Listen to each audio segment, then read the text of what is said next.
Okay, good afternoon, everyone. Nice to see you all. Today it's the next lecture in our international lecture series, Planning in Transition. And today we have Matthew Wargent here from Cardiff University to say something very briefly with my notes about you and who you are. To get into my phone though, because you work as a lecturer in urban planning and development at Cardiff University, and you have two research strands, which I think are very interesting. So one is the relationship between communities and the state, and more recently, you're also exploring the nature of social and environmental justice at the neighborhood scale, and also the commodification of urban planning expertise. So I think again, this is very much of relevance for us and a very interesting topic. You also have a very recent book, which is also very fitting for that we this year had also critical planning studies as a theme for our international lecture series, where you co-edited a book called Critical Planning Studies. So, and New Directions in Planning Theory, and which was published this year. So with that, I will leave the word to you. And we're very excited to hear more about Datafied planning and the politics of expertise. And a bit for those of you who have not been part of this before, we have more or less an hour for your presentation. And then we open the floor for questions. So we still have time until 3. But yeah, when we feel it's finished, it's finished. And then we will also go, for those who want to maybe have a further chat, we go into our fika room in Brage and can just have a coffee and just have a maybe more of an easier talk for questions. Thank you, Harald. That's very good. For those of you who are online, you can also ask questions. So just write something in the chat if you have questions, and then we will pass on the word as well to those that are online. Yeah. So Thank you very much. Yeah. Thank you, Ida and Harold, for the invitation. I appreciate it, and thank you for you all making me feel very welcome. It's my first time here in Sweden, so it's been lovely to see a little bit of Stockholm and Linköping. My wife and I had a very quick tour of the city yesterday. We went down to the cathedral, and I was reading up on the cathedral, and I saw that there was a Latin school in 1627 that opened there, and the line it had on it was that the scholars had to go around the city begging for funds so that they could study. And I think it's good that things don't change in 400 years for those of you doing your grant applications. So yeah, it's a great privilege to be here today. Today I'm going to be talking about the digitalization of planning, what I've called datafied planning, and specifically how that is changing the nature and the operation of expertise. So a little bit of context. So as Ida mentioned earlier this year, I published a book with some co-editors, Phil Allmendinger and Martin Tudor-Jones, that was looking at sort of new directions. It was an explicitly theory-based book, looking at new directions in planning theory specifically. And the sort of motivation for the book was that my two co-editors, they don't like it when I remind them of this, but they published a book called Planning Futures about 20 years ago. And so I approached them saying, well, 20 years have passed, maybe we need some new directions. And the idea was that planning as a discipline and as a practice is under a fair degree of threat. At least in the UK, I suspect some of these sort of principles are sort of replicated in Sweden. So a lack of public trust, for example, sort of fragmentation of expertise or different sort of specializations coming in with sort of privatization and consultants that sort of dominating the discipline and so on. But the last one of those was around digitalization as a threat.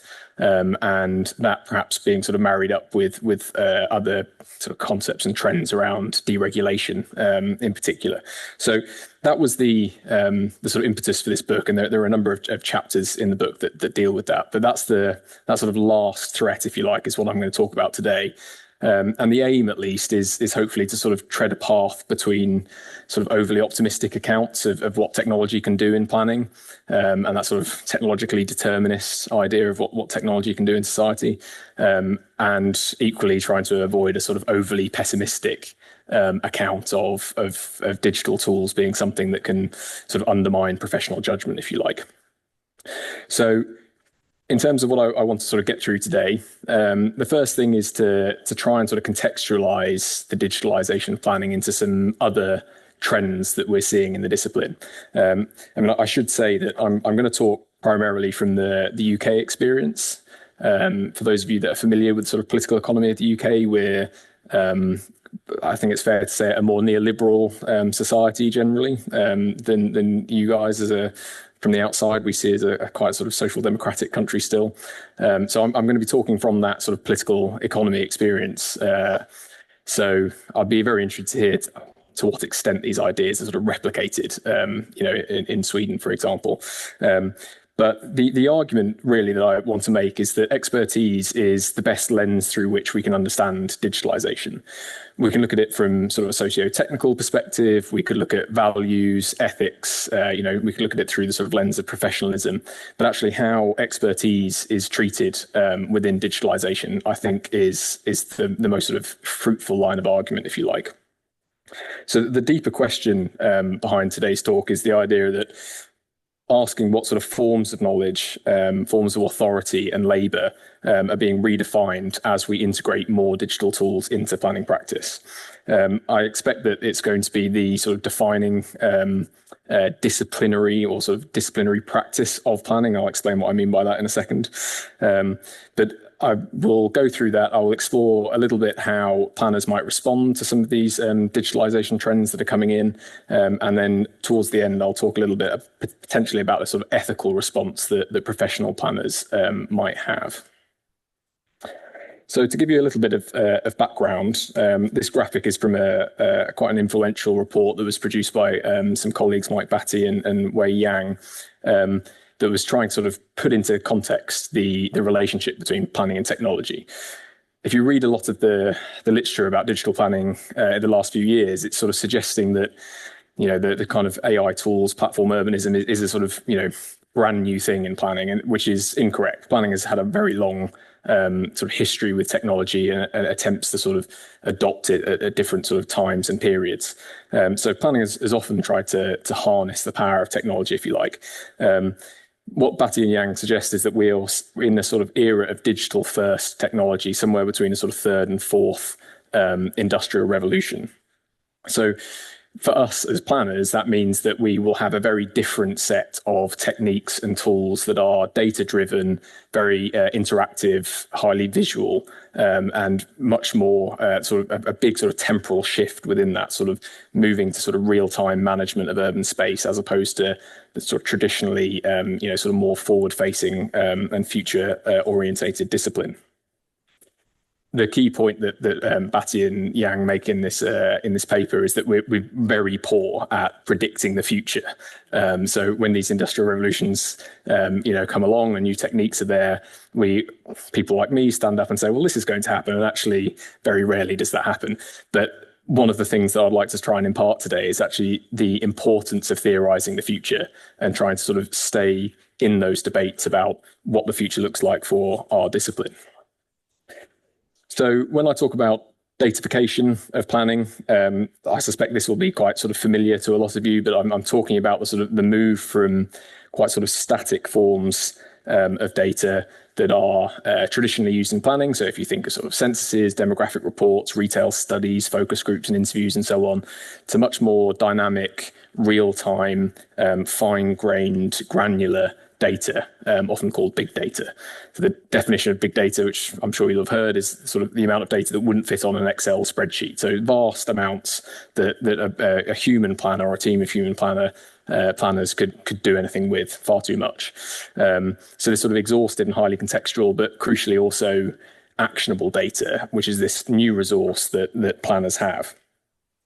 So the takeaway here is that this idea that the sort of qualities and the characteristics of data that planners are using have fundamentally changed, both in scale and its actionability. So going from a very sort of static form of data that has to be analysed to one actually that can be interpreted in real time. Patterns can be mapped and also potentially also manipulated in real time as well.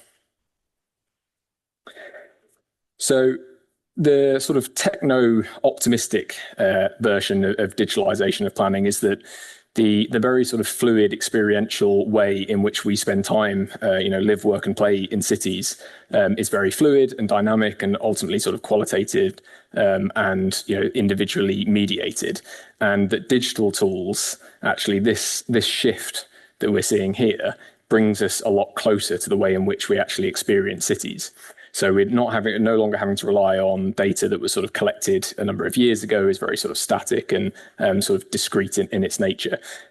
So hence why we get this idea of more sort of interactive, intelligent, perhaps even self-organizing forms of planning practice.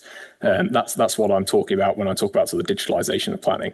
So movement towards more interactive, visual, data-driven tools, but not only sort of quantitative. When we think, I'll talk a little bit in a minute about sort of smart cities and the difference between smart cities and digital planning.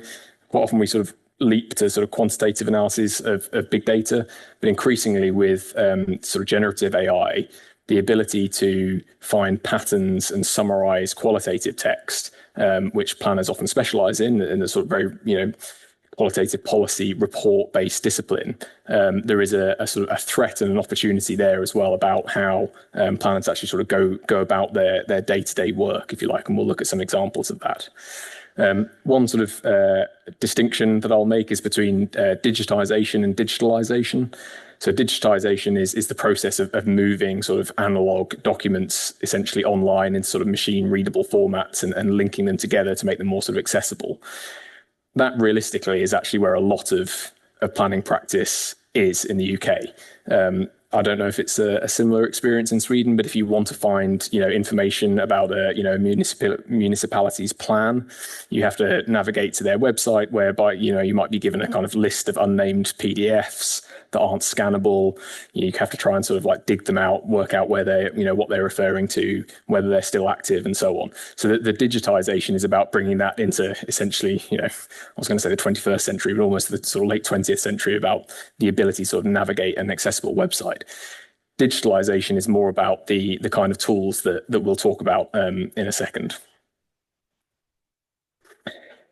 Before I do that, the first sort of trend that I want to try and contextualize digitalization in is the sort of wider privatization of expertise within a lot of urban disciplines, but perhaps particularly within planning.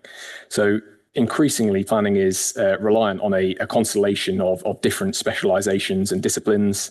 In the UK, there was the advent of what we call spatial planning around the turn of the millennium, where there was a sort of renewed recognition of the sort of social scientific underpinnings of planning that required, basically expertise from geography, sociology, economics, and so on. And so planning's ambit was massively expanded into looking at things like conservation and heritage and urban regeneration and sort of local economic development and so on. So we had this move from a quite a narrow discipline, sort of land use based discipline, to a much wider sort of spatial discipline. And what happened at the same time was there was an explosion of private sector actors that recognized this as a sort of market opportunity and came in and became sort of specialized consultants in these areas. So this book by Mike Racco and Federico Savini is a good sort of introduction to this idea. And one of their arguments that they make, and others have subsequently made, is that now planning is dominated by this sort of diverse ecology of urban technocrats, which is a sort of a fancy way of saying that the discipline has become a lot more sort of fragmented, reliant on private sector expertise. And so the idea of sort of public-private partnerships within planning has become very commonplace. But there's also this idea of sort of dependency between the public and private sectors. So the public sector has, access to data, and it's got sort of commissioning powers that the private sector has recognised, and conversely, the private sector has certain sort of capacities and expertise that the public sector wants. What's interesting for that from our perspective, and this quote down here from Andy Inch, is that by looking at those particular sort of public-private dynamics, we can see how the sort of disciplinary scope of planning has changed, how expertise, certain forms of expertise have changed over time, and that sort of maps on to ideas of professionalism or the public interest, whatever it is. But we're having these very sort of mutable constructions of professional identities, which tell us a lot about planning's purpose, what its role should be in society, what kind of expertise that we should be relying on. And one of my challenges today is not to slip into assumptions about public and private sector actors, because the research that I've done in this area is very much sort of recognizing the sort of heterogeneity of the private sector.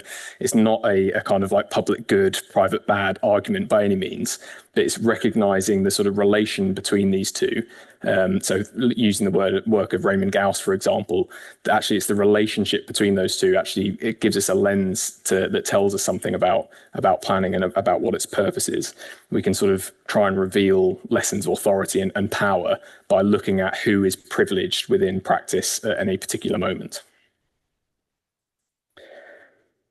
The other, I won't spend too long on this because this is very sort of UK specific, I expect. But the other sort of trend that I want to sort of bring in is the idea of policy reform. So planning has been, in the UK at least, heavily problematized over the last sort of 20 years or so. There have been these sort of successive rounds of reform where central government essentially is sort of critiques planning for being too slow, this idea of delay, labels it as inefficient, overly bureaucratic, and so on. And so over the last 20 years, every 3 years or so, we've had a really significant piece of planning legislation. I understand there's a new planning act coming out in Sweden, is there, shortly?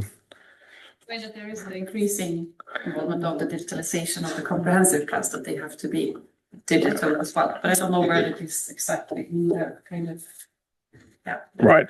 But what's happened in the UK more recently is that the sort of the digital agenda, if you like, has kind of been overlaid on this idea of sort of successive reforms. So we had a white paper, which is the Planning for the Future one that you can see at the top there, that was published in 2020. And it was a really remarkable document in lots of ways, because it was it's a government authored paper that really heavily criticised the planning system that it was responsible for.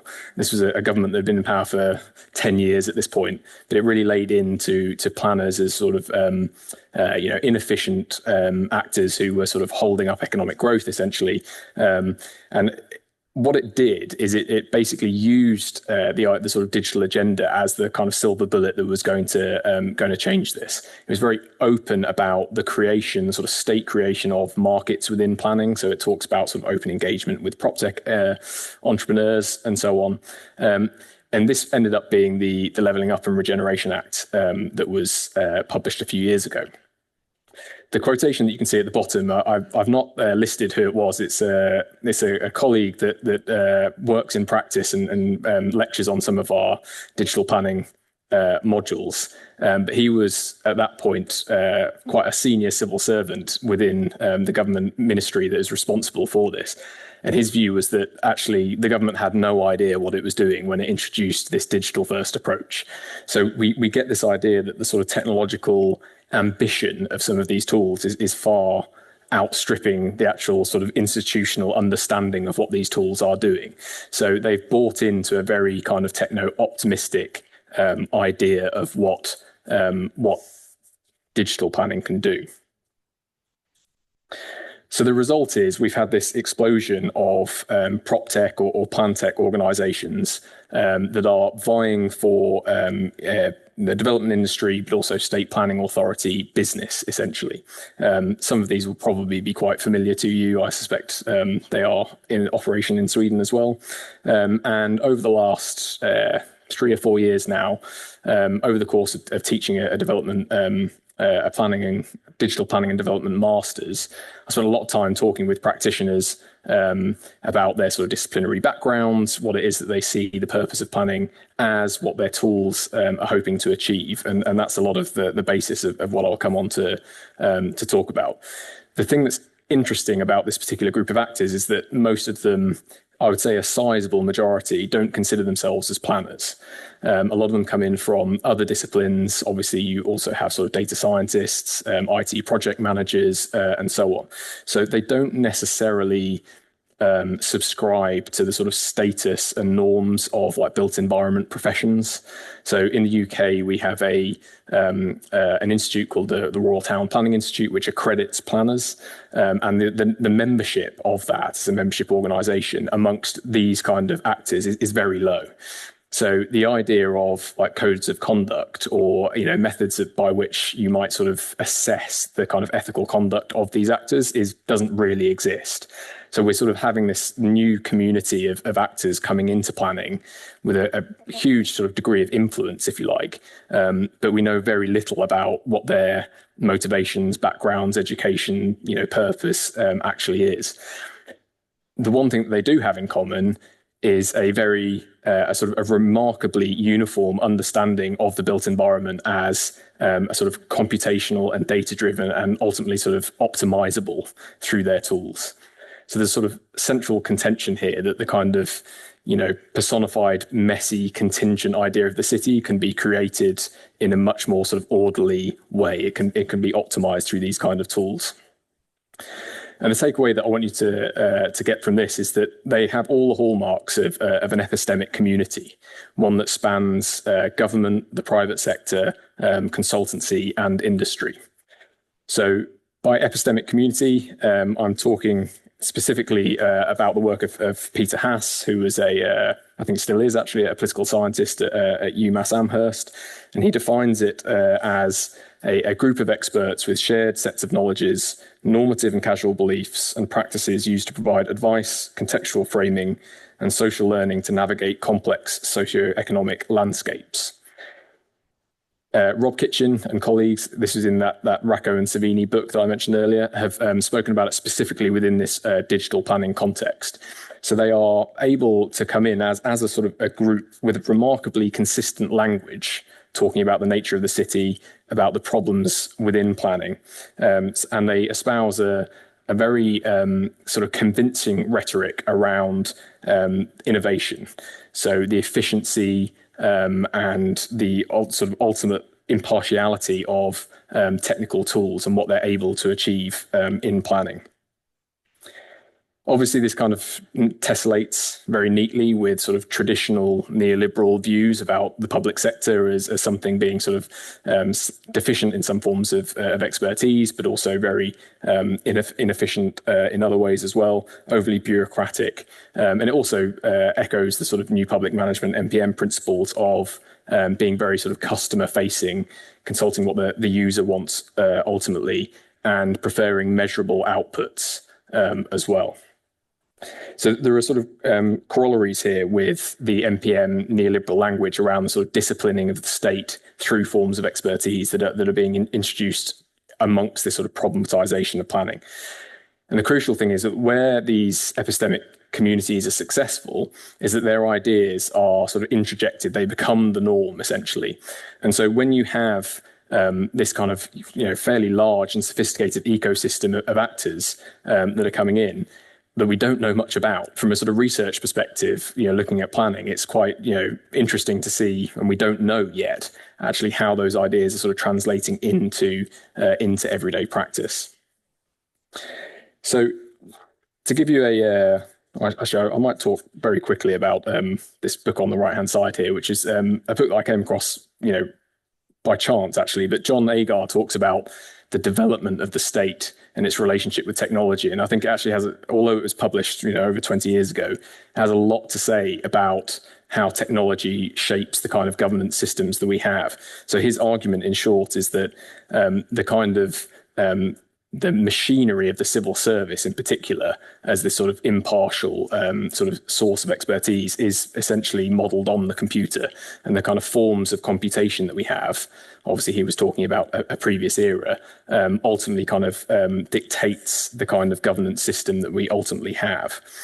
So the idea of computing as a political project, technologies that embody certain assumptions, again, about sort of order and authority, about the role and legibility of citizens and what they should be doing. And we see a sort of similar, we can apply a similar argument, at least, to the sort of ecosystem of prop tech and plan tech experts as well. So they have a very sort of similar view of as in sort of a coherent view of planning as something that should be cross-sectorial, at least in a kind of transactional sense, a sort of shared activity that's quite sort of collaborative, but ultimately built on sort of very sort of technocratic visions of what public administration should look like. So centered on sort of very market-mediated, data-centered forms of expertise. So I mentioned earlier that the sort of AI tools that are becoming increasingly relevant within planning, it's very easy to see them as something sort of sui generis that sort of come up out of nowhere and it's going to dauntingly sort of change planning. But actually, if you go into the literature and look at the sort of relationship between planning and technology over time, you see some sort of relatively familiar trends coming along around sort of adoption, and then these tools actually maybe not proving as sort of useful as that was intended and becoming obsolete. And so the history of it can be quite telling, I think. So you can go back to the sort of 1960s and 1970s, the big sort of urban models that were sort of famously produced in San Francisco and Pittsburgh, but they were ultimately sort of seen to be failures from a sort of planning perspective. They didn't really tessellate onto planning practice in any meaningful way. Then in the 1980s, when sort of rise of GIS, that required an awful lot of upskilling of planning departments. But ultimately, in the UK at least, that found its sort of disciplinary home within geography and not within planning, which are largely treated as separate disciplines, for example, within the UK educational system. And one of the things that did do, and if you read Lake's 1993 paper, is he talks about how the introduction of GIS into planning did sort of completely reinvigorate a very techno-rationalist, sort of top-down, expert-driven view of planning. You could sort of, move away from, community engagement activities in your sort of local village hall, and you could sit in your office and you could play around with a map on a computer. And this very sort of basic understanding of the technology you're using, sort of changing your worldview, if you like. But in the UK, we had a political moment in the 80s when Margaret Thatcher came into power. And one of the things that she did as part of a neoliberal project was to move the kind of the focus of planning from the regional level down to the very local level. There were various reasons for this, but one of the implications was that the sort of urban modelling techniques that were being used up until that point in the 80s basically just fell away as planning became much more concentrated at the local level. Then we had this sort of moment of spatial planning in the 2000s, which I mentioned earlier, that sort of increased the ambit of technology, of expertise in planning. But at that point, they were really quite ambivalent about the role of technology within that particular moment. So we had this idea of planning as quite a sort of siloed, bureaucratic, and ultimately analog regulatory system. And what that meant was that when the sort of 2010s came around and smart cities being pushed by sort of the big corporations like IBM came along, is it was seen as something as like outside of planning, essentially, much more about the use of urban data in a very sort of more immediate way. So the sort of technological expertise that we now require from a sort of digital planning standpoint is very much seen as sort of outside of sort of mainstream planning within the UK. So hence why this idea of sort of, the platform urbanism hasn't really married up with the reforms in the UK planning system as of yet. Hence, we need these much more sort of, private sector based forms of expertise. So obviously this has been sort of heavily critiqued in the literature. So this book that you can see on the left by Shannon Mattern is a very sort of good précis of this, of basically the sort of juxtaposition of the computer as the sort of ultimate symbol of order that is efficient, allows us to control the city, versus the sort of messy, organic and contingent idea of the city that we know. Her argument is that really these tools are taking us back to rational comprehensive planning of the 1960s and 70s, very sort of techno-rational planner as expert idea that we saw there. So a very sort of convincing critique, if you like, about the sort of changing ontologies of planning. Phil Ormandinger has taken this up in a more sort of UK-based perspective. This Forgotten City book, again, is quite a sort of a critical take on essentially what gets lost when we adopt digital tools. And it sort of can be summarized almost in this down to the sentence of sort of depoliticizing the city. We don't need the messiness of the sort of peopled process of planning. We don't need politics. We just need more and more data. The really sort of most perspicacious insight that I think Phil makes in that book is this idea of the death of theory. So we no longer actually need to sort of theorize what a good city is or what good planning is. Instead, we just need to look for certain patterns within live data. We need to sort of search for levers that allow us to sort of nudge that real-time data that you might see in like an urban dashboard or in a digital twin and sort of nudge it in the right direction. So there's a very sort of cohesive line of argument here that planning has spent a long time trying to sort of get away from this overly rational, universalized, sort of universalized forms of values. And actually what the digital sort of revolution is doing is taking us back to a certain view of the city that we've spent a long time trying to sort of get away from. How are we doing for time? We're going for about half an hour? Okay. So I'm going to go into a few examples so it's rather than just me sort of pontificating, I can actually sort of look at some actual data. So this is the basis of a new project that I'm doing, looking at case studies essentially that the government has funded. And if you go to this website here, you can see, I think there are over 130 or so different case studies of different sort of tools that PropTech organisations have done in collaboration primarily with local planning authorities in the UK. So sort of a public-private model, if you like. A very significant amount of money within planning terms, so it's close to 100 million over the last few years, has been pumped into this by government.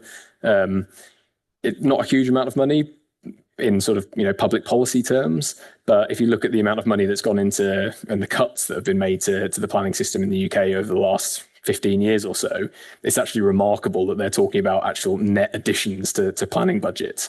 So it sort of shows you the top-down perspective of what they perceive to be the value of PropTech. So the analysis that I've done is of these case studies, and it's actually not dissimilar from what we were talking about in the Stripe seminar yesterday, is analysing sort of self-reported data, which has some sort of benefits and some drawbacks. It's relatively sort of shallow data from a kind of, a researcher's perspective, and it is ultimately self-reported. But the value of it is that it's very much giving us a glimpse of the insight into what they want to project as the value of digital planning. So on the one hand, it might not be, it might not sort of give us the kind of depth we might want from sort of traditional qualitative or ethnographic research, but at the same time, it is giving us a very sort of clear line of insight into what it is this sort of epistemic community sort of sees as their value added to planning, if that makes sense. So the first example I want to talk about is a company called Navaya Insights, and they built a machine learning model that was basically used data that they received from a particular London borough to try and predict insights into whether or not housing developments would be built or not. We have a big problem in the UK where planning permission is granted to a developer to build, an estate of houses, but the build out rate is very slow, or they don't actually build the houses at all because they end up land banking and deciding that the value of that land will increase if they just leave it for a time. So it's very valuable information for the local planning authority to know whether or not something's ultimately going to be built out. So obviously this is from a sort of council's perspective, a municipality's perspective. This is really important in terms of planning infrastructure. So where it's their responsibility, for example, to make provision of transport or doctor surgeries, schools, and so on. The traditional criticism is that doesn't happen until the building starts.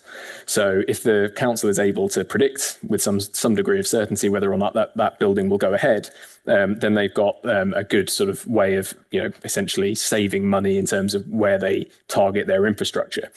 And what they found in this particular case is that they could actually make really quite accurate predictions because they had very good data that obviously they had access to from the local planning authority.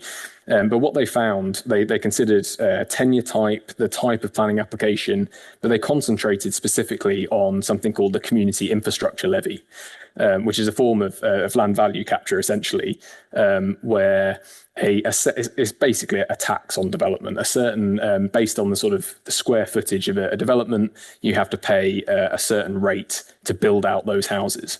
And you can sort of see on the bottom right hand side what this did essentially to the likelihood that something was going to be built out. And what they found was that still relief, so essentially waiving the fee for that development, was the biggest predictor, perhaps unsurprisingly, of whether or not the developers went ahead with that particular development. So they didn't consider things like the wider construction market and what the sort of conditions were for there. They didn't. This was done post Brexit, and we've had a lot of issues around the workforce within the construction and development industry. They didn't consider anything to do with that. They didn't consider what the relationship was like, sort of the trust between the local planning authority and the developer. They didn't consider the types of developer that were coming forward. They sort of focused in on the data that they had available. And in this case, it was financial, and unsurprisingly, they found that if you basically gave a tax break, then the developer was more likely to act. So the narrowing of attention within that to the sort of the available data is one lesson. You have to focus necessarily on the things that you can essentially quantify within a machine learning model like this. The fact that it also happens to be sort of quite pro-growth and pro-development is also perhaps unsurprising when you have a sort of very neoliberal sort of pro-growth orientation. But the kind of case study is kind of emblematic of the way in which there's a narrowing of focus onto certain quantitative and measurable outputs. This second example is a 3D city model, essentially a digital twin of Nottingham, which is a city a fairly sizable city in the middle of England. And essentially what they did, this is Esri, which is a very large consultancy that have increasingly gone in, well, they're almost exclusively digitally focused. What they did is they used the digital twin as a sort of a single source of information. So when I was talking earlier about that idea of digitization and the difficulty of accessing documents, they basically made the digital twin a one-stop shop for the planners to sort of, when they were processing planning applications, essentially. So in a sort of back office sense, it helped with the sort of efficiency of the process. It sped things up. Very simple wins, like the fact that communication with developers was sort of kept in one place and was sequential. So instead of having to sort of, an individual planner having to go back thinking, when did I last speak to this developer? You had a sort of, a basic sort of chain of communication so that you could kind of, have more accountability essentially within that process, more sort of transparency. So quite sort of like a sort of simple process, if you like. And what they found is that this was preferred by the planners. They didn't really have any input into the operation of the system, but they found it very sort of user friendly. So the sort of NPM idea of the planner as the kind of end user, if you like. One of the curious findings was that they found that the return on investment was really large on the other licenses that the council had. So there's this peculiarly sort of circular argument that was saying that, well, if you use this tool, then the other licenses that you have, I don't know if they list them on here, with ArcGIS, for example, with the GIS platform that you use, then that will become more valuable to you. So it's a very sort of, pervasive argument that like, well, if you just use more, buy more and more of our tools, then you'll basically get more value out of them. So again, given that this was a case study that was produced by Esri, and they're saying that's the kind of the biggest, win essentially within this case study, is quite revealing, I think. But the other finding that they slip in there is that the planners started to use the 3D model, the digital twin, for site visits. So instead of the planner having to sort of, go out to a corner of the city and actually experience what a potential development site looks like, they can sit in their office, navigate to it a bit like you would on sort of Google Maps, and have a look around. Obviously, that has some benefits in terms of, time, accessibility, and so on. But as you know, if you've ever looked on Google Maps and navigated your way across, a city, there's no relation to the actual experience of being there. And this was presented obviously as a great sort of win in terms of efficiency and saving of planner time. But ultimately, I mean, we don't know because we haven't sort of seen the outcomes of this, but you can imagine that the kind of the feeling that you get of a place is completely, negated by an online experience, even a quite immersive one, like something like a virtual reality headset, for example. You're still living in this sort of, simulated world. And if you look at the model, which is publicly available, is incredibly detailed, down to, sort of centimeter in terms of the buildings, but there's nothing of the social life there, let alone sort of, more transient populations like homeless populations. You don't even see citizens on the street. So how on earth can you know whether a site is actually, appropriate for a school or a housing development or anything through this kind of model? And that's not really mentioned, as you might imagine, in that particular case study. The last one that I will talk about is it's one particular case, but it's also a quite a popular use of AI using large language models to summarize and analyze consultation feedback. So I imagine in a very similar way to the Swedish system, we have certain stage points within plan making where constantly plans have to go out for consultation. They can be quite controversial because they will elicit in some cases thousands of responses from members of the public, but also other sort of stakeholders and statutory consultees and so on. What they did in this particular West Oxfordshire Council was they trained this large language model on previous consultation responses. So it wasn't just like sort of plugging it into sort of Claude or ChatGPT. It was a specifically designed large language model, which had the benefit of being able to sort of actually nuance the data and what they were looking for in that. So it wasn't as kind of generic, if you like, as a kind of publicly available model. And it did radically reduce the hours that planners had to spend going through these. I don't know if any of you work in practice and have had to do it, but it is a particularly sort of mind-numbing exercise to try and sort of distill information from hundreds, in some cases thousands, of consultation responses from often members of the public that don't necessarily sort of recognise what is a planning issue and what isn't, and so on. So it reduced planning officer time by around 85%. The planning officers were also doing quality control on this. So you can imagine if you actually removed the quality control, then the time savings could be even greater. But there were quite a lot of limitations, as you might imagine, with the ultimate outputs. So there was a particular sensitivity. So this is now actually looking at Fu et al.'s paper, which was a similar process that was going on in New Zealand. Because I'm interested in public participation, I wanted to find out more specifically about how this process worked. And they did a much more sort of refined research project into a plan in Hamilton, New Zealand, where they'd adapted ChatGPT for the same purpose, essentially. And what they found was that there was a particular sensitivity to what they called prompt phrasing within the data. So when they were looking for specific patterns or words that basically they wanted to see, then the model would essentially sort of spit that out and attribute too much weight for it. So they had to be very careful about the nature of inputs, essentially at the sort of coding level. They find that there were difficulties with inherent biases within the training data. So when they were training it on other consultation data previously, they found they essentially sort of mirrored data, sort of the stresses on data in previous data sets. So it wasn't exactly like analyzing something afresh. It was sort of leaning on the learning data. So you get this sort of very obvious lesson that the quality of that data that your language model is learning from is very important to the kind of output that you ultimately get. Again, in Hamilton, they found that that a lot of the sort of nuanced details had been ironed out of the responses. So it's very good at summarizing in very generic terms and essentially sort of aggregating how many people were talking about a particular issue. But when they went back and looked at sort of specific responses, some of the more sophisticated responses from members of the public that were actually sort of citing planning legislation, giving proper sort of planning rationales for why something should be, a development should be accepted or rejected, were just completely missing from the summary. So this idea of nuance just completely disappears, which, at certain levels, you can see how there is value to a summary like that. But ultimately, it's not saving planner time if you then have to go back and search for that nuance and interpret it and do what you were doing previously. So the idea of sort of professional judgment of what should be afforded weight is completely lost within a sort of time-saving exercise, essentially, like this.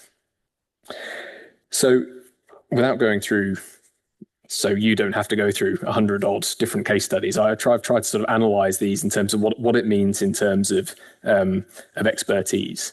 And there are three sort of trends that I would suggest with what's sort of happening with planning knowledge. The first two, I think, are fairly sort of self-explanatory and also unsurprising. The third, I think, is far more interesting and actually has sort of potentially sort of more opportunity in terms of integrating digital tools into planning in a more or less progressive way. So the first is that it's very clear that algorithmic outputs, model-generated flood risk scores, for example, or site assessments using an AI tool are viewed as sort of techno-rationally objective, and they are superior to sort of more tacit forms of knowledge. So you can see that in the AI consultation analysis example, that the thing that was prioritized was the saving of time rather than the accuracy of the analysis. So they're often framed as more robust, especially when they're sort of tied to visualized methods. I think there were examples where visualization was actually a quite progressive benefit in lots of ways, particularly when it was tied to community engagement exercises, because that was allowing communities in lots of instances to actually sort of visualize what a prospective development would look like, and rather than them having to interpret from an architect's drawing or a master plan, they can sort of see it in a much more immediate and experiential way. But at other times, that was actually sort of skipping over the kind of the nuance that you might want to see. So again, if you go back to what we were talking about earlier around planning, spending a long time getting away from these kind of slightly universalized values, if you think about the work of sort of Leonie Sandercock and so on, this ironing out of diversity and nuance is particularly sort of problematic within that sort of epistemic hierarchy, if you like. These sort of older methods of sort of qualitative interpretivist judgment are sort of definitely sort of seen as less valuable within this particular sort of data set. The second, and again, not unsurprisingly, if you think of the kind of the prop tech market that the UK government is trying to sort of incentivize, is that expertise is increasingly commodified and packaged up into sort of deliverable products that can be rolled out. It can be in Hamilton, New Zealand today, or it can be in Linköping tomorrow. Not really necessarily paying that much attention to, sort of cultural differences, the whole idea of planning cultures or what it is that a different planning system might do from one country or municipality to the next is completely gone. So you get these kind of calibrated data products, APIs, turnkey platforms, that we've heard a lot about within sort of the platform urbanism literature. This is an entirely intentional thing from the UK government. So they talk about the interoperability of these tools. So their method, their MO, if you like, is to test out these different tools in certain local authorities, certain municipalities, find out which ones work, and if they work, then you can kind of roll it out elsewhere. Obviously, that requires a huge amount of work on kind of data standards, which don't really exist within the sort of planning model in the UK. But this idea of sort of packaging up planning into sort of discrete tasks that can be sort of rolled out in different places is very sort of pervasive. Kira Chapman et al., that paper at the site at the bottom there is a very sort of convincing article in the Town Country Planning Journal that talks about how this kind of parceling up of planning is a very sort of deliberately neoliberal ploy to sort of insert capital into the planning process and extract capital from certain parts of the planning process. Is a very convincing argument when you look at the organizations that have moved into planning subsequent to digitalization becoming an agenda. It's well worth a read, that paper. The and then the third trend that I want to talk about is this idea of expertise being mediated. So the thing that was most striking to me amongst these sort of case studies, a lot of the kind of the findings and the kind of the wins that they described were essentially what you would expect, you know, a prop tech company to try and push around these ideas of sort of efficiency, saving time for planners to really plan, which is a phrase that gets used a lot in some of these sort of more sort of technologist circles. I never really know what they mean by that, but you know, sort of freeing them up from the tyranny of the inbox and so on. But what was surprising was a lot of these tools actually were accompanied by you know, workshops, information sessions with planners, sometimes with members of the public, to actually try and sort of co-produce knowledge subsequent to a particular tool being used. And this is quite a progressive way of actually integrating that data. It's basically, you know, what we might hope to see of a sort of more reflective process of saying, well, actually, what are the weaknesses and the inherent biases within this data? How does it map with our, you know, sort of tacit local understandings of this place that we plan for? Whether that's a sort of a model that's replicable, you know, in time, I think that's probably something that's as a result of the government funding that's come in this particular model. But it did show how there was sort of active production and even in some cases sort of contestation of the knowledge that was being produced, which is quite surprising.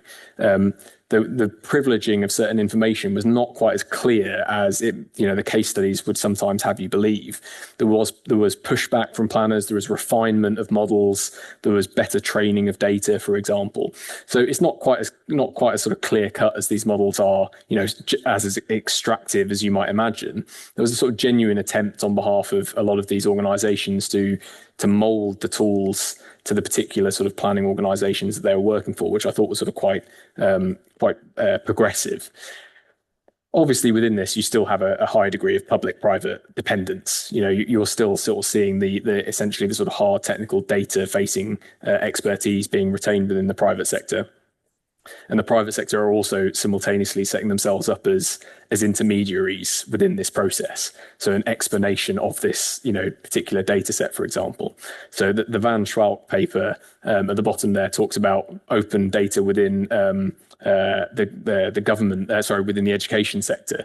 That analysis is really quite sort of perspicacious in this setting as well, is that the private sector intermediaries have got this really important role in actually sort of explaining the technology, the value of data to public sector planners in this instance. And they can choose essentially to do that in a more or less progressive way. They can be more proprietorial about the data. They can be more sort of defensive about the quality of the data, or they can open it up into a sort of more co-constructed, mediated idea of knowledge that travels through those partnerships and so on. So I think the takeaway from that is that we're not seeing sort of expertise being displaced per se from sort of, you know, the public to the private sector, but we are seeing it being sort of reassembled within a sort of public-private, sort of knowledge network, if you like. And that's where the digitalization of planning is following a very similar pattern that we saw in the early 2000s, when the sort of the ambit of planning, the kind of areas that planning was involved in, also expanded. It's a very sort of similar process, if you like. Okay, so I'll just say a few words in the last sort of 5-7 minutes or so around what we might do as planners, as professionals, as researchers interested in planning. I've sort of rather grandly called it sort of reclaiming the future of planning, but really it's more about the sort of day-to-day practice of how you might, as a planner who, you know, maybe is not as upskilled in these tools and has to start dealing with the sort of prop tech sector, what it is that we need to do to sort of ensure that these tools work for us rather than the other way around. And there are three things, essentially, some of which are slightly easier than others. But the first is essentially to try and sort of move away from the idea of the planner as user. So this idea of the new public management model, that we're sort of at the end of the pipe and recipients of these tools, and actually sort of what I've called politicize that infrastructural layer. It will require a lot more sort of data literacy, but basically being able to understand how values get inscribed into code, into how data is treated, thinking about how sort of, values are represented in metric form, if you like, understanding how certain, sort of phenomena are measured. Going back to that instance of the sill relief, is a very sort of obvious example of where there was a narrowing of focus onto available data rather than necessarily the best data. So sort of understanding, what is being measured, how it's being measured, what the biases might be in that. And that will require, a massive upskilling in data literacy. If I think about the courses that I teach on at Cardiff, we've introduced digital planning modules, but they are relatively superficial, and they come from a kind of planning practitioner's perspective, rather than, for example, we don't have data software engineers coming in and saying, this is how an API is actually made. And I think, for better or worse, we need to do more of that in planning education to at least be able to sort of stand back and critique what data is telling us in a much more sort of systematic way. The second thing I think that planning needs to do is to try and sort of move upstream and think sort of specifically about procurement. So this is a wider sort of political issue about where planning sits in municipalities often. So traditionally in the UK in the mid-20th century, the head planner, the chief planner would be quite senior within a local council. And over time that they've sort of moved down, and they're no longer sort of heads of sections. They're sort of, a head of a smaller team within a sort of regeneration or a placemaking team or whatever it is. And I think actually we need to sort of try and move planners back up you would say this if you're a practicing planner, I suppose, but try and move planners back up that hierarchy so they have more say over the sort of strategic direction of where a municipality is going. And I'm using municipality because the local level is basically still where planning happens in the UK. But understanding, which tools are being procured, which of these sort of technologies that are currently being tested out, which one of them should win out over another. So moving sort of further up into the kind of, procurement space, and also being a better client as well.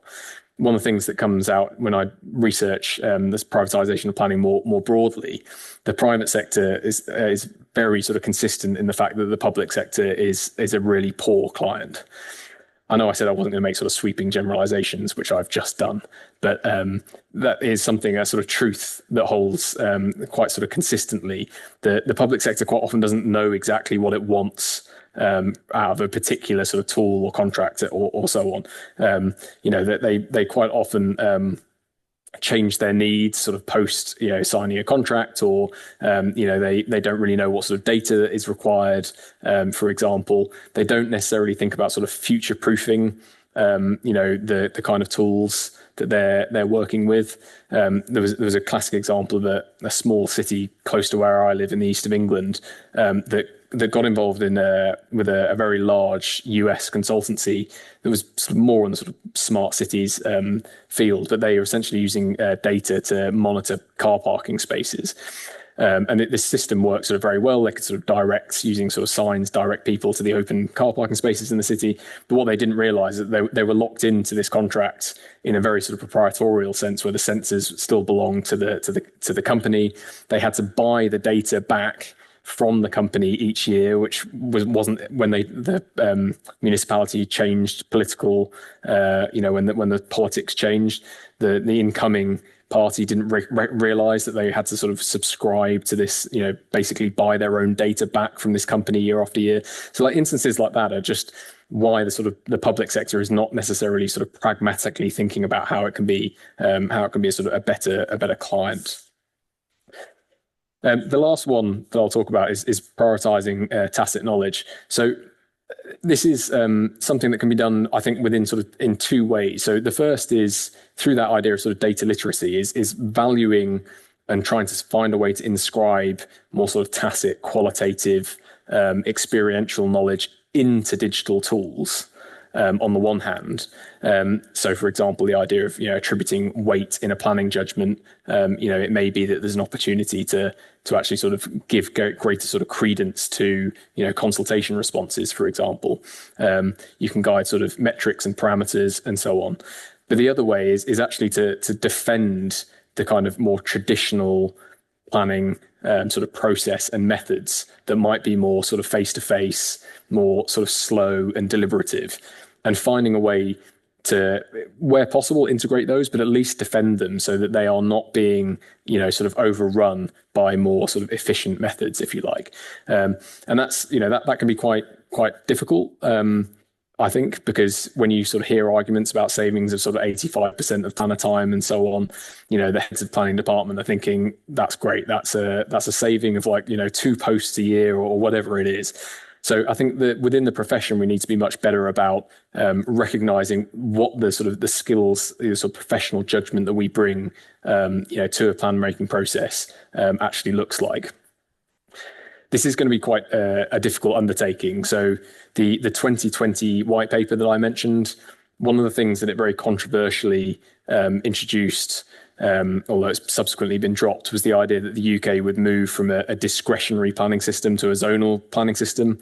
So basically moving closer to sort of a US system where there's a much more certainty. If a developer sort of introduces an application that meets the requirements of the zonal plan, then it gets permission. We have this sort of intermediary, which I think you have essentially sort of close to, sort of intermediary step whereby a planning officer looks at a planning application and assesses it against sort of the policy, the qualitative policy, but then also weighs up against sort of material considerations. So other things that come out of the woodwork through consultation practices and makes a professional judgment. When the white paper was introduced, they basically argued for doing away with that moment of application.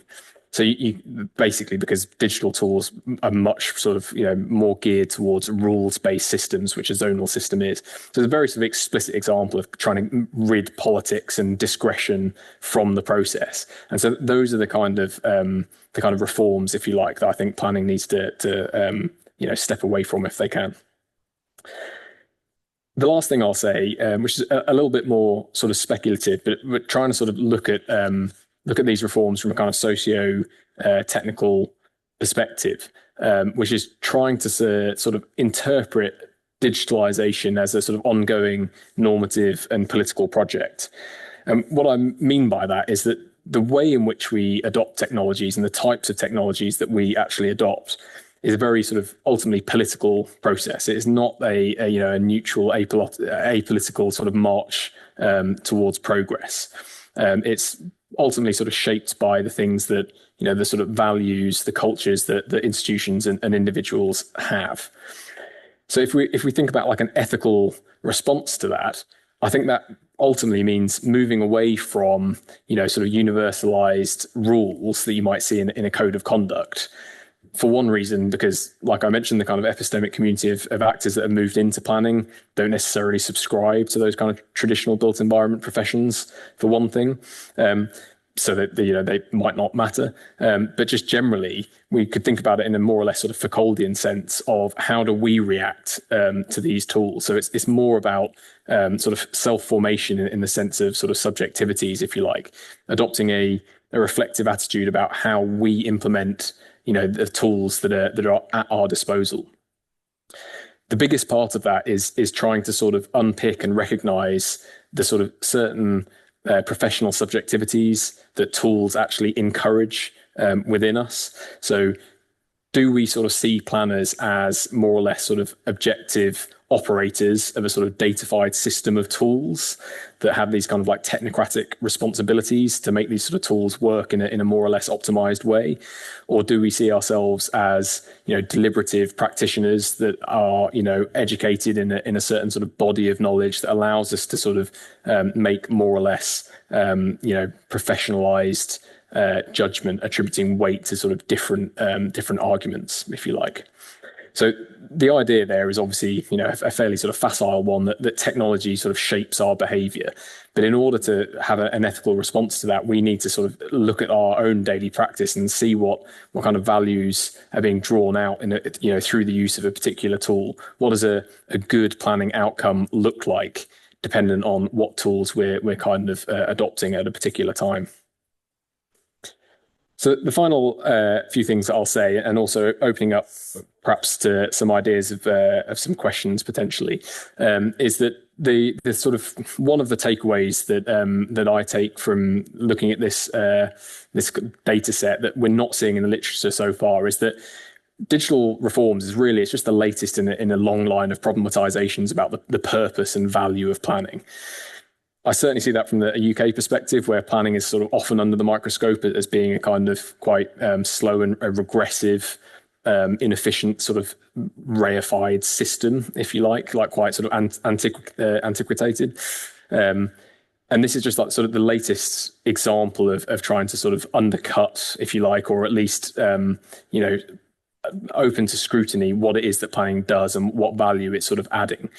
So in that sense, digital planning, these kind of tools are very much a sort of disciplining of what planners should do. It's, if you look at the sort of the outcomes of these case studies, they're very much about, you know, what, you know, on a very sort of prosaic quotidian sense, what should a planner be doing day to day? What data should they be doing? Rather than the planner sort of thinking about what data do I need to, you know, produce this policy, or who do I need to talk to within this neighborhood to work out what their needs are. So it's very much a kind of like a disciplining of the public state system through these particular sort of innovations that the private sector primarily are developing. The other thing that's happening is that because we have a housing crisis in the UK, principally, depending on your ideological viewpoint, it's principally one of supply. So we're basically just not building enough, and it's creating scarcity that's driving up prices. Is that the private sector within this sort of field is very much sort of directing things to solving that crisis. So they're sort of latching on to this sort of wider, you know, it's one of the few sort of planning issues that's kind of cuts through to everyday society, if you like. And so they're very much sort of framing their interventions as solving this kind of wider social problem, which is, you know, perfectly understandable. They're market actors that are trying to sort of, you know, justify their use. But this is what I think is driving this kind of move towards, you know, technocratic efficiency, rather than necessarily thinking about, you know, a kind of deeper, more reflective idea of planning that those tools could also promote should they wish. So it leaves us with some sort of questions. I think, you know, I'm not pretending to have answers to these by any means, but, you know, how do we think about these kind of, you know, the traditional, you know, tacit knowledges that a local planner that may have worked in a municipality for a certain length of time has, you know, a very kind of felt knowledge, a kind of, you know, almost like a historical knowledge of how a place operates. How do we marry that kind of knowledge that planners have with the kind of, you know, sort of digital tools that you know, are very much sort of predicated on modeling and quantitative analysis? How do you marry those two together in a more or less, you know, fruitful partnership? Because they shouldn't just be seen as, you know, ultimately they do have kind of quite different ontological views of the world, but we should find a way as planners. Our role is to try and sort of eke decisions and policies out of these kind of competing viewpoints, right? So how do we do that and give them kind of like equal authority, if you like, and not make sure that one wins out the others for the other? The subsidiary question to that is what is the role for professional judgment within this very sort of datafied system? If these models are, if you take something like a land site, you know, analysis tool, it will give you a very sort of detailed breakdown about the benefits and you know, negative externalities of a particular site. And in some cases, those tools will give you, you know, a metric, a number that, you know, this is 97 out of 100. What is the role for discretion and judgment within that if you're being sort of given these inputs ultimately? And then just something that's sort of close to my heart generally is how on earth do you go about the speed of change that we're seeing within this sector is so large. How do you go about educating, you know, planners for these kind of tools? I don't have, you know, I'm trying, but I don't have the kind of data specialist tools. I'm not a software developer. Talking to them, I can understand the principles, but not that people need to code anymore, really. But, you know, I don't understand on a sort of like line by line way in which coding works, for example. So how do we as planners actually kind of educate the next generation coming through, other than having a critical mindset towards these kind of ideas? How is it that we actually, you know, sort of allow them to be sufficiently upskilled in these kind of techniques so that they are going to be able to use them in a, you know, in a progressive way? But with that, I will stop. Thank you very much for listening.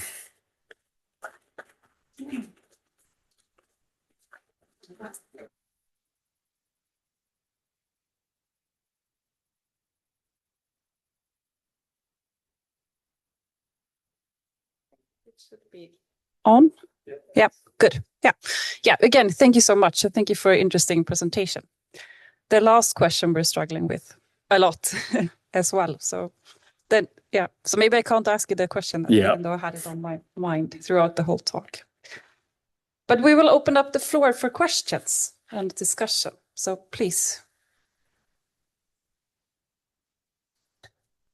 I have to say that's why I had that question on there, because I don't know the answer to it. So I was hoping that someone might, And related to this, a really great talk. But so which data do we need on the one hand, and aren't we following so much kind of, the data, which we always have this idea that there is an abundance of data and there is so much data produced all the time, but isn't this extremely selected, basically, which data we can get? And wouldn't one need to be much more proactive? So even if you buy into this digital planning idea, but then to be much more proactive in what do we need to know? So in a sense, it's then related also what we had at the end, so and then you could ask, okay, if you think about which knowledge do planners need and how often this is actually very situated and relational, and is this something then which can be provided by data traces, which are produced in always already digitalized context. So these tensions kind of in which data are produced, why are they produced, how selective are they, and they are really here about, what are we missing out, basically, in terms of following the data which are already there or which are easy to get. Yeah.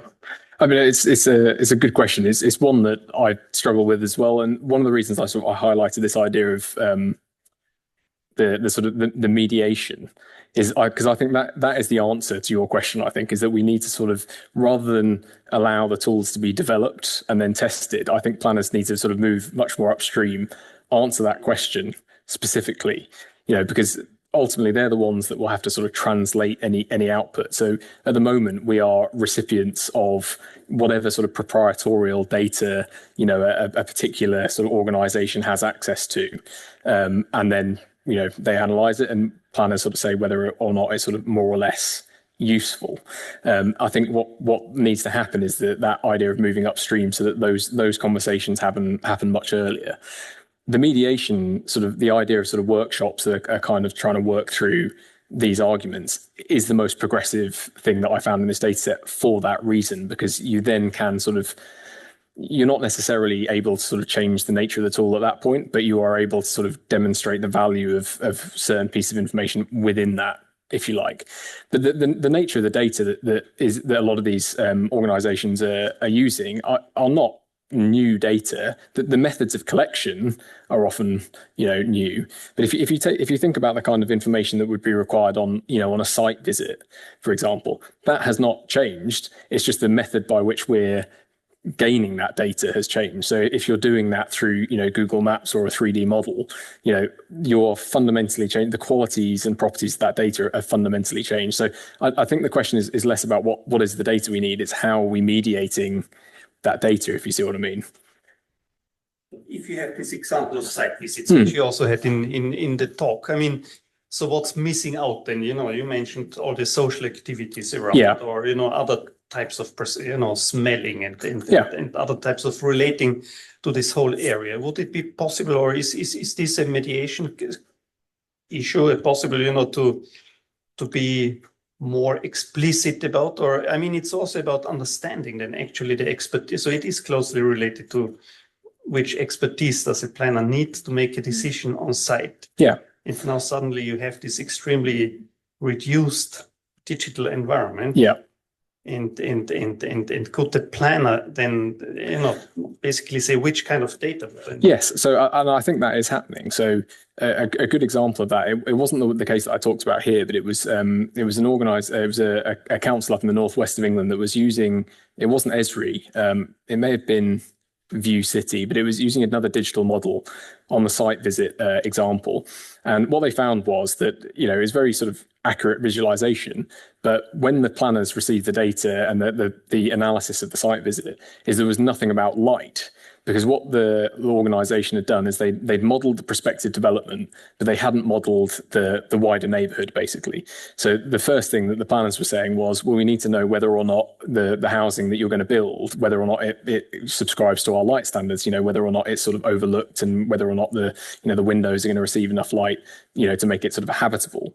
So in that instance, they had to expand the model, and then they could sort of overlay the kind of, the movements of the sun, essentially, to see whether or not light would fall, sufficiently. So there are instances like that, I think, which is where the mediation is really useful. But we shouldn't be waiting for that to happen, because, a planner would know that straight away, because they have essentially a sort of a checklist of things that they would have to go through in order to, basically say that site is viable ultimately. So again, that's sort of tacit knowledge of a regulatory system.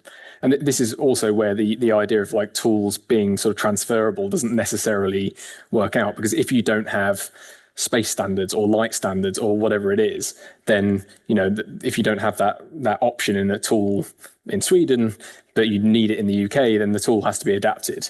So they're not really as transferable, I think, as some of the organizations like to claim.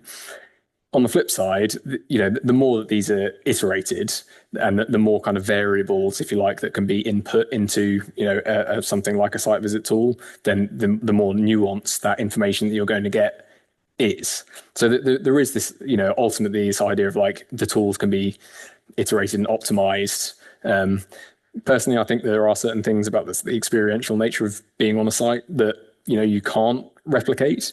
And equally, I think there's potentially a worry about, I've looked at a case not within this this data set, but it was an organization in Boston that was using in the US, in Massachusetts, that was using sort of VR headsets to show sort of new developments. And it was very good for community engagement. You could sort of, in a virtual sense, walk through the neighborhood and see what it looked like. But they were able to sort of shut off sounds, for example. So you didn't know that the road right next door to it was, basically it was going into a tunnel, and it created a huge like reverberating noise when the cars sort of flying through it down Storrow Drive. And so, because of the sort of selectivity of that data, even though it was available, they shut it off because it was very loud. So, you would know that if as soon as you walked, got out of your car or wherever, it would have to be a car because it's, the US. As soon as you got out of your car, and that would be the first thing you notice, is this massive road going past you. But in the VR headset, you had this very sleek, attractive idea of a block of fat, essentially, but no idea that the experience of being there was not, ideal, should we say. So that's, whilst the models can be refined, there's always going to be a need, I think, for essentially sort of quality checking, I think. Yes.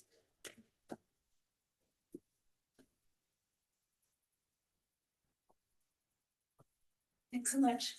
Thanks for the talk. It was really, really interesting. I thought a bit more about your more interesting finding, as you put it, and this reflexive step that comes at the end. You mentioned how it might be tied to the funding model. Mm-hmm.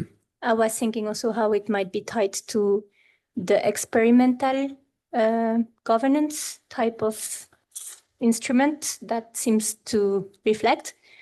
And so that then it's kind of built in as part of an experiment to have this reflexive step. And so if you see there are ways to institutionalize that once you get to the time where you really implement it at a large scale. Scale it up, yeah. Mm-hmm. Yeah, I mean, I think you're absolutely right. I mean, so not every case study that I looked at had this kind of, a built-in reflective step. I think it probably was, if you're a recipient of government funds and you're wanting to expand into that market, it makes sense to do that as a private sector, actor, even if you're ultimately driven by the profit motive, thinking about it in a very reductive terms. If you want the tool to work and be applicable to other areas, you need that learning. But we were talking about this in the Stripe seminar yesterday, about this kind of experimentation, sort of model of governance, and it definitely has its benefits where this kind of reflective moment is introduced. And I do think it's something that the government could be better at, for example, in the process of actually handing over this money. So the actual directory here, gone too far, was set up by Wai Yang and Mike Batty as part of a wider task force that they're doing. So it's not explicitly funded by the government.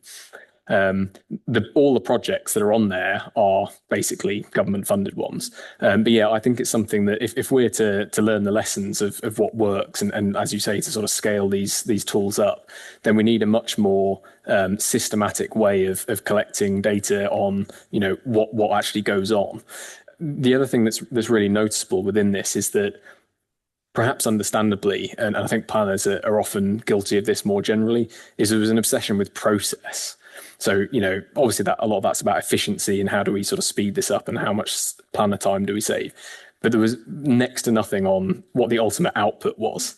So, if you take the sort of the Silverleaf example, they were able to sort of predict with greater and greater certainty whether or not, a particular, development would go forward. But it said nothing of whether or not that development was any good. Was it a nice place to live? Like by waiving, the local tax, essentially, maybe, you're prioritizing builders that, the volume house builders for perhaps that build at a slightly lower quality sometimes. What's being sort of prioritized there? Is it about the sort of the financial viability of that development, or is it the green credentials of that development? And because of the way that tool was set up, it was the financial viability that won out. So, and that's all because they're obsessed with process, because they want to demonstrate that this works for planners and so that they'll keep buying the tool. And so I think this is something for us to, as researchers over time, as these tools become more prevalent, actually is say, well, yeah, fair enough, this sped things up and you saved money and, maybe you're able to crunch a huge amount of data, but is the output any better? Are we creating more livable built environments through these tools? And that's not something that I've been able to research. And it would be difficult, I think, to basically define that variable and sort of say with certainty. But over time, we should be able to do that, basically. But you're absolutely right.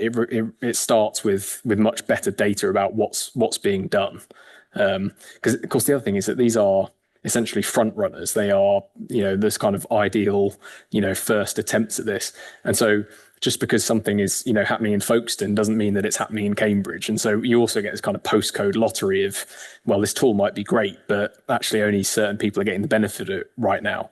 So there's a lot to do in terms of researching actually, what the ultimate effects of this are. I would argue that the kind of the focus on expertise helps us, sort of orientate that a little bit in that process. But I think your point stands for sure about trying to sort of understand more about what these case studies are actually doing.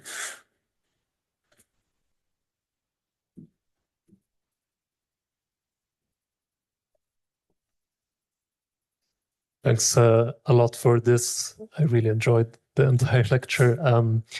I wanted to bring up this example that you touched upon with the summarizing comments from citizens using ChatGPT or any other kinds of other tools.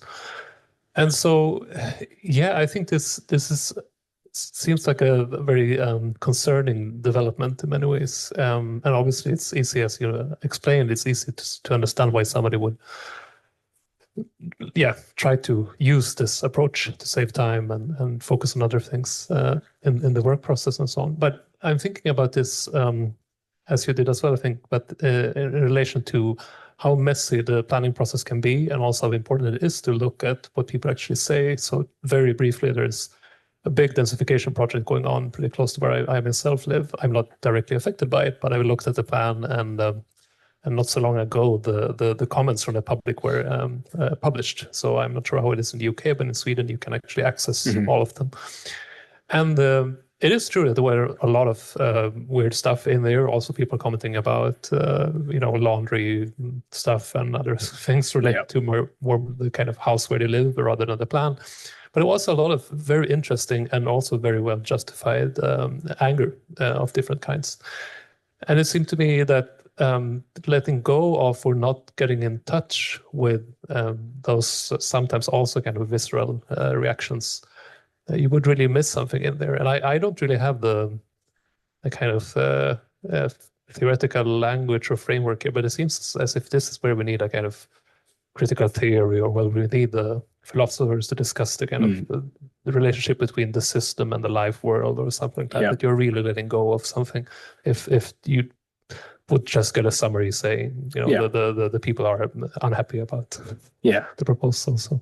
Yeah, I mean, it's a long time since I read any Habermas. I'm not sure I'd be able to dwell on the life world very well, but I think your point stands that the emotional sort of expression that comes out it would seem lost within this, and what the answer to that is, I don't know. I mean, I think you can imagine ways in which a tool like that could be nuanced to essentially sort of categorize the response, because if you've ever had to go through consultation responses, quite often there's a percentage of them, 10-20%, that you can just rule out because they've just not engaged with whatever the question was, or whatever it is.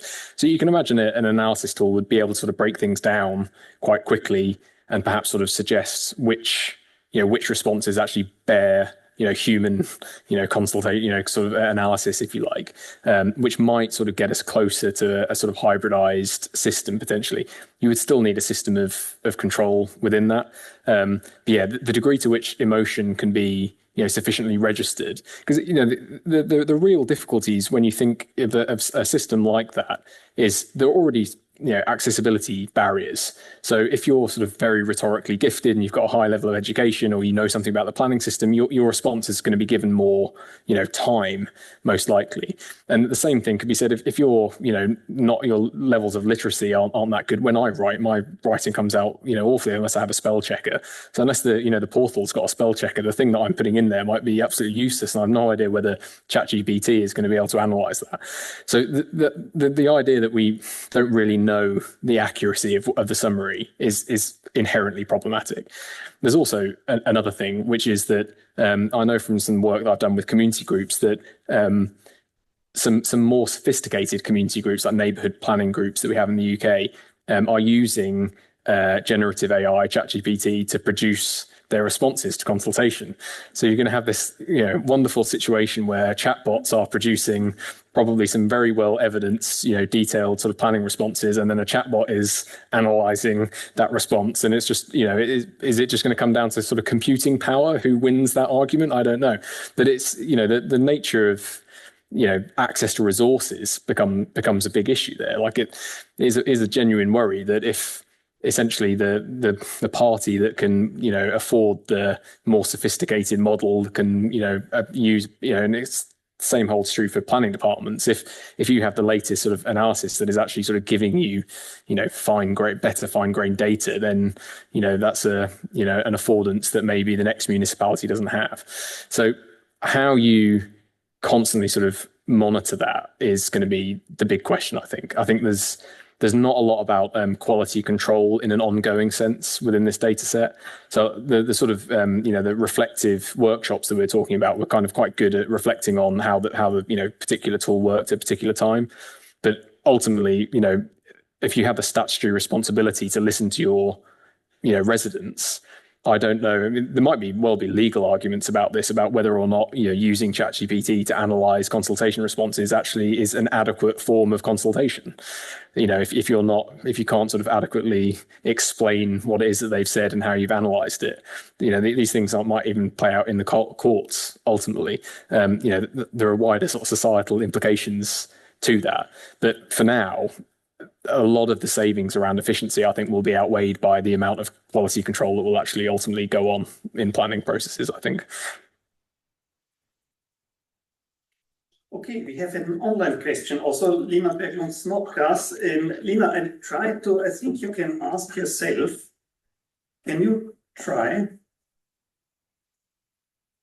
Lina, do you hear me? It says permitted, but... Okay, so if this doesn't work, I'll ask instead of Lena. Thank you for a very engaging lecture. She can't connect. Many of the issues you connect to the digitalization agenda also seem closely related to broader public sector innovation agendas, aiming at reforming the public sector more generally. Do you see digitalization as simply one example of such a reform, or do planning's ongoing interactions with technology, such as those you mentioned at the beginning of your lecture, make the digitalization agenda distinct to planning in some way? Is this just part of a broader public sector reform which would have the same logics, or? I mean, without being an expert in other areas of public policy, it's quite a difficult question to answer in that sense.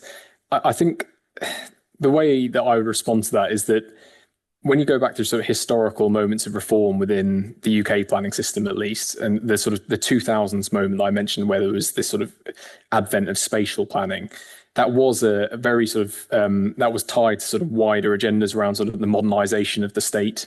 It's this idea that we were sort of still using 20th century sort of governance tools to adapt to 21st century problems. There is definite sort of correlation with what's going on in digitalisation now. I think it is that's why I sort of talk about it almost as like a sort of disciplinary technology. I think whether or not it's a distinct agenda, I don't know. I suspect in some senses it is, because it is bringing in a whole new class of urban expert. So, you know, that idea of the epistemic community that is somehow sort of different and outside, you know, for better or worse. That part of it, I think, is probably distinct. I think where it's less distinct is that it happens to be that a lot of the sort of you know, digital reform agenda ideas subscribe to kind of wider ideas of neoliberalization or modernization of the state. So that this kind of generalized critique of the public sector, for example. So it would not surprise me in the least if these same kind of processes were being replicated in other, you know, sort of areas of public policy. I'm not versed well enough in them to say that, but yeah, I think possibly as much by chance, but there is a kind of a sufficient sort of correlation between the idea of, you know, modernization and disciplining of the state that align with kind of like digital sort of methods. I don't know whether that's, you know, by design or not, but I think the effect is the same.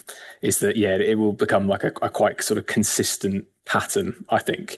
But that's true of, you know, any kind of moment of problematization where, you know, whether it's a sort of technological change or a sort of a change in societal issues or attitudes, or even if it's just, you know, at the level of sort of political change. When you get this sort of opportunity to reflect on how a particular sort of policy sector is operating, you're always going to sort of invite these kind of questions around, like, you know, the efficiency of a process, the purpose of a process. And I think the sort of digital advances that we're seeing is just precipitating those kind of questions, if you like. So it's just the latest in a long line of problematizations of the state's role. And it just so happens that they have all the solutions. So they sort of, you know, set up certain problems based on the solutions that they have. I hope that makes sense.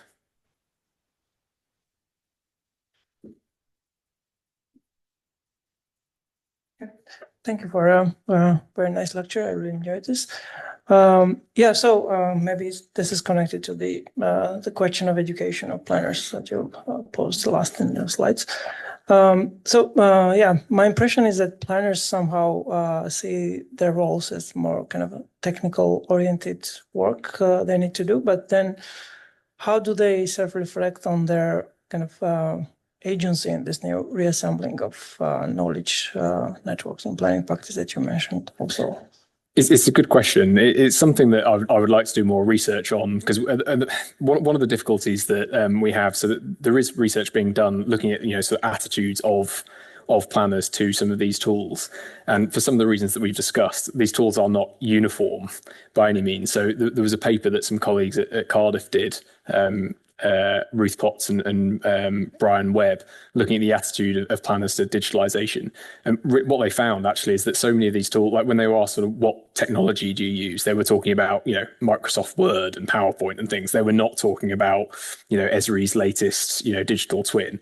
So these things aren't necessarily being sort of like rolled out at the pace that, you know, this may have suggested, because I've been concentrating on kind of like front runner things. But yeah, that role of agency is an interesting one, because in some regards, I think it is this return to a kind of like rational, comprehensive idea of planning, where the planner is expert. You don't need to go and talk to your local communities. We have all the data, we can analyze it, and we can produce a plan that's going to work. And at least within the UK, this is kind of lining up with wider arguments around sort of the delivery of infrastructure, for example. You know, the Keir Starmer, our Prime Minister, came in talking about like build, using the very sort of neoliberal arguments about pro-growth. And so I think that return to a kind of quite positivist view of the world is in some sort of, you know, corners of the profession will be quite welcomed. The Robert Lake paper that I mentioned in 1993, he talks about how when GIS came in, you know, at that point we weren't quite a sort of communicative planning theory, but there were holes in the sort of the idea of the sort of rational comprehensive plan as a sort of theory. But GIS like really reinvigorated a kind of rationalist perspective. So with regards to sort of agency, I suspect there are lots of planners that are really quite excited at these tools, and quite rightly so. Like some of the things that they can do are massively impressive. It's just, at least within the literature that I've been reading, is that we're so concerned about the sort of implementation, we're not thinking about like the implications of that. So yeah, with regards to agency, I think there is, you know, an argument that it is massively expanding the kind of the power of the expert, if you like, and maybe a you know, not a bad sort of or untimely sort of return to the idea of professional expertise being, you know, valued. In the UK, like sort of wider debates that we've had around, you know, Brexit, for example, we had a very sort of stringent line of argument from right-wing politicians that we're tired of experts, and, you know, it's also very sort of populist language. So in some respects, this idea that we're sort of returning to data and the interpretation of that data, you know, that follows a very long tradition going back to sort of Guides and the sort of survey analysis plan that planning has always sort of dealt with. So there may be an argument that, you know, we're enhancing agency within that. I don't know if that's sort of getting at what you were asking. Yeah. Yeah, there's some work done by Matthew Cook at Open University, who talks about this kind of blending of computer and human agency, and he talks about it from a, you know, again from a quite sort of politics of expertise, epistemological perspective. Very convincingly, he uses sort of Aristotelian ideas of phronesis to analyze it, but it's very sort of interesting in the way that we can see sort of agency being kind of constricted or expanded depending on the sort of relationship between using sort of human computer interaction studies sort of language. But yeah, like there's an argument that actually the scope of planning activity could massively increase because of these tools. It's just, I guess what I'm arguing is we need to be very careful about what that looks like, right?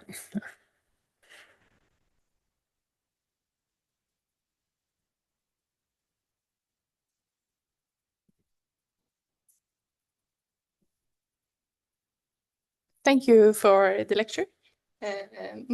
I had a question about actually the thing on the screen. If we use AI or other computer softwares to go through citizens' input, how can that change their trust in then the planning apartment? Yeah, it's a very good point. So I don't know if you remember, a long time ago, right at the beginning of the lecture, I talked about these sort of threats to planning.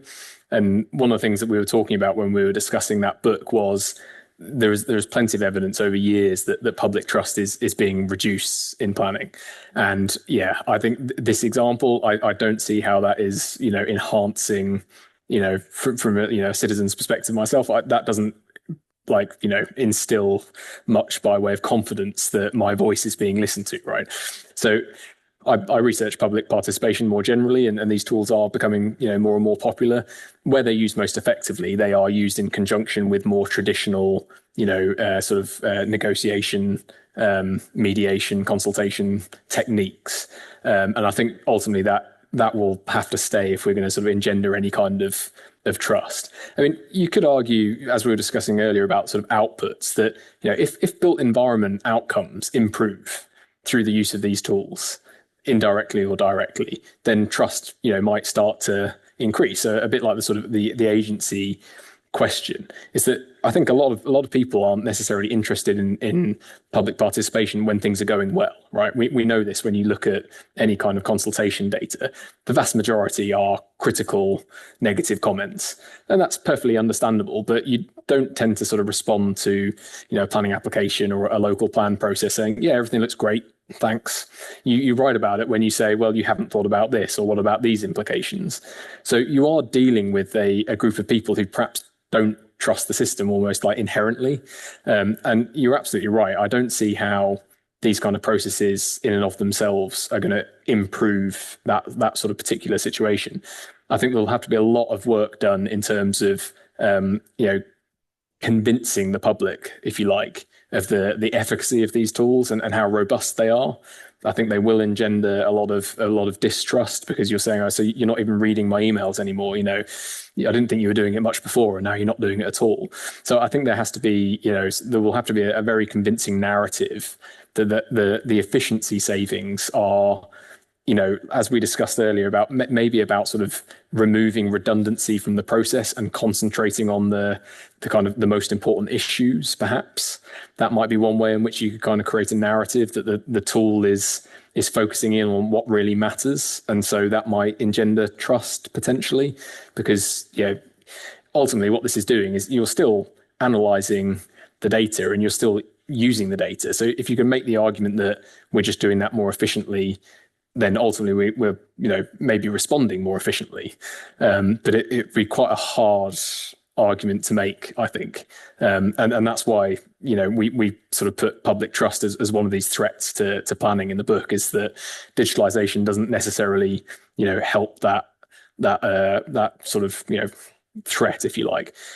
Where it might is, and one of the, I think, sort of the most progressive areas of digitalization is the use of sort of more visualization techniques for engagement, because going to a sort of cold and isolated village hall to look at a plan on poster boards, that sort of traditional model of public participation, is not very exciting for anyone, probably least of all the planners.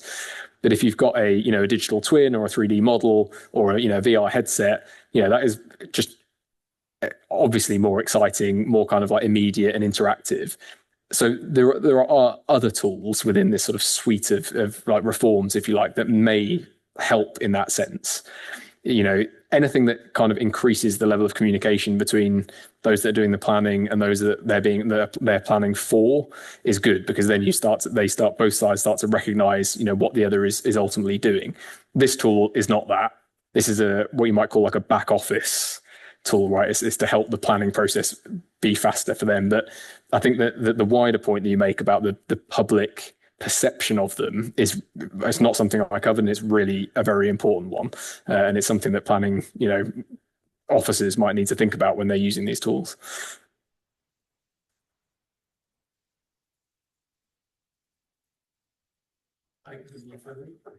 I want the final, but I can wrap up with that. Okay. Can you go back to the slide where you had the small terminal window? Which one was it? The small terminal window. Yeah, exactly. Yeah. Which one was it? The one in GeoPandas, the coding part. The snippets of code. Yeah. I don't remember that one. Which one was that? It was quite early.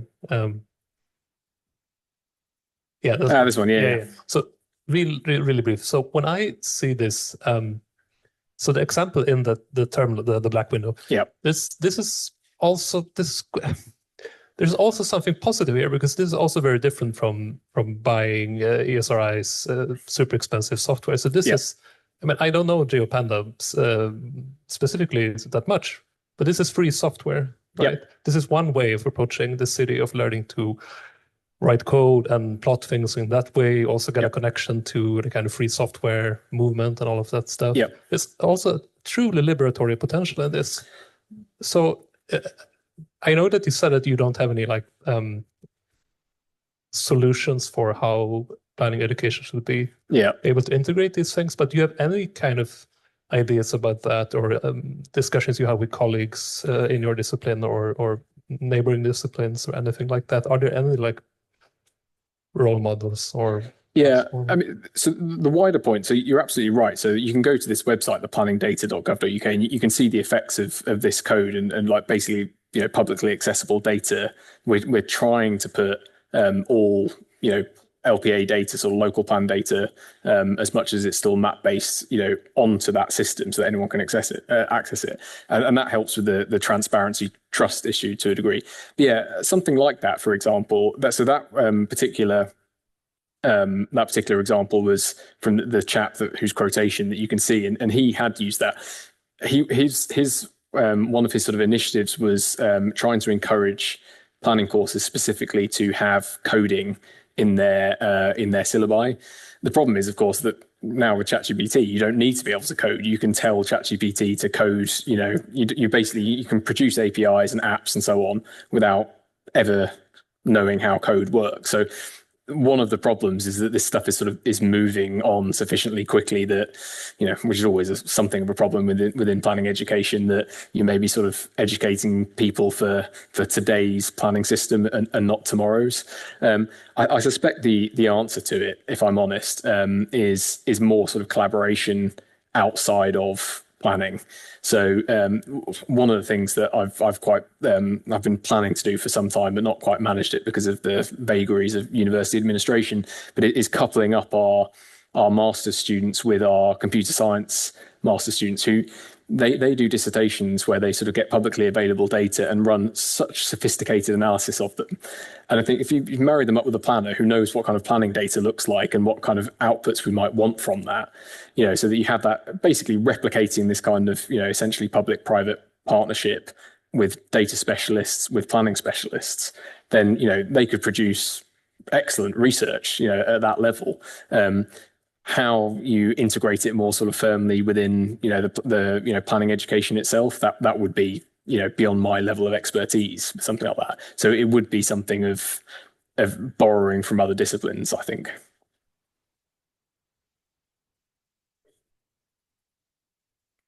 Okay, thank you so much. It's 3, but I will still finish with my question, because it was very much related to Mike's question. So, but what would you then say to other planning educators, such as us here, sitting in the room? What would be the key skills that you think that the students would need when they're finished to kind of deal with this? I mean, it's a changing complexity in society overall, so not maybe just in what's happening in this field, but... Yeah, I mean, I think, so when I was talking about the requirement, in those, when I was talking about the sort of hierarchy of different sort of, planning knowledges, that being able to sort of interpret that in a datafied, digitalized world will require greater, data literacy ultimately. But I think actually it's the critical mindset to knowing what is actually being sort of selective, selectivity of these kind of particular tools and products, knowing the value of those. So it's like everything to do with, I think, around teaching planning. I'll give you a quick sort of like, it's a little detour, but like when we have, sort of municipalities coming into the school, giving sort of employment talks, or planning consultants coming in, they quite often say, well, your graduates don't know what, a Section 73 variation is. And we think, well, that's because we're not just teaching you in the, the regulatory system as it is now. We're trying to give you the sort of the principles and the knowledge to reflect on the purpose of planning, so that you can, think about that throughout your career as a, reflective professional that is always kind of like upskilling. So I'm much less kind of concerned about, even sort of like, the kind of data specialist techniques necessarily, but understanding how they work and the principles behind them. So, the example that, planning officers at the moment are seen as, the users of tools rather than, contributing to their development, for example. If that's one thing that I tell our students all the time, is that as soon as you can, get in a room with these people and have them explain to you how the tool works, because it's only at that kind of like level of reflective understanding that is going to allow you to ultimately judge the value of that, that technique or that tool. So I suppose, it's one of the things that I think is general in planning education, a critical mindset, understanding the value of data, for example. But the other thing that I would say is that I haven't actually asked you whether you have like a digital module, for example, in your masters. So if you don't, and you're thinking about it, I would not have a specific digital. So I developed this module, this digital planning and development module. I would not have that. And when we go through our revalidation process, I'm going to probably try and change it, because I think you need to introduce digital techniques into every area of planning, because they are being used in, flood management, in heritage, whatever it is. It shouldn't be this kind of sort of separate thing. It's just a tool that we're all going to use ultimately. If I've got one more minute, I'm working with Mike Batty on a book about this at the moment, and he's been talking about this stuff for decades. And he's very insightful on how AI is going to work in society. We sort of talk about AI, we think about generative stuff from ChatGPT, but the way he frames it is that AI is going to become the sort of infrastructure of computing. So it's just going to become very general. So in the 80s, like the personal computer, in the 90s became the kind of the model of computing. In the sort of late 90s, 2000s, the internet became the platform on which we do everything. And AI is going to become that. It's going to become the kind of model of computing you're already seeing this when you do a Google search and the first response is, an AI. That is the way in which information is going to, for better or worse, that's the way in which information is going to be mediated. And there's a corollary with planning education. I think parceling up digital as like one bit of planning, like heritage or, environmental planning or transport planning is wrong. It's going to cut across all of those sectors. So if I had a piece of advice for planning educators, it would be, talk to your colleagues and have a week or two in every module where you talk about how digital is changing, their area of expertise, because it is that pervasive, I think. I don't know if that's what you wanted to hear or not. But I'm not sure either. But I mean, that's where we are. So yeah. Thank you so much for a great lecture and for a great talk. And looking forward to follow your research and the next book. Also, thank you everyone for listening online. So we will close down. And for those who want to continue, maybe for a small chat, informal chat in the coffee room, we can go and have a coffee for those who want to.